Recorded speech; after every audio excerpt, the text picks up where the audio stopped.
ସେଇ ଦିଗରେ ଆମେ ଗଲୁ। ସେତେବେଳେ ଆମେ ଅପୋଜିସନର ଭୂମିକାରେ ଥାଉ ଏବଂ ଅପୋଜିସନ ସହିତ ଆମେ ମିଶିକିରି ଆମେ ବିରୋଧ କରିବୁ ବୋଲି ଗୋଟେ ସଂଗତ ଆମେ ହେଲୁ ରାଜ୍ୟସଭା। ଏମିତି କଣ ହେଲା डिबेट जो चलुची मुन्ना खां जो नवीन पट्टनायक तरफ बीजेडी तरफ अभिभाषण रखती से नवीन पट्टनायक को स्मरण करती कि निर्देश रे आज ये बिल को विजु जनता दल घोर विरोध करुच्ची किंतु ता घंटाए भितर कौन परिवर्तन है जो सस्मित बाबू गोटे ट्वीट कले कि विजु जनता दल निर्देश विवेक हिसाब से भोट दब तापर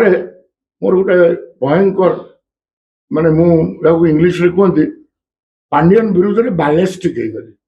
मैंने जमी विश्वोद्गार करते जोर रे से लोक को मुझे नवीन को यह बुझा चाहिए ये लोकटा को छाड़ू से सन्यास नहीं सी आ न फेर फेरिले विजु जनता दल काल हो परवर्ती समय से लोक फेरिले परिचालना कले एवं आउ नवीन पट्टनायक एमपी आमर सांसदीय दल बैठक बंद करदे नवीन निवास को मत छाड़े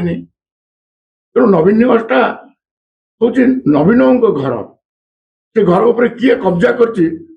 देवाशीष समत्रा को एंट्री ना बहुत कष्ट जिनसा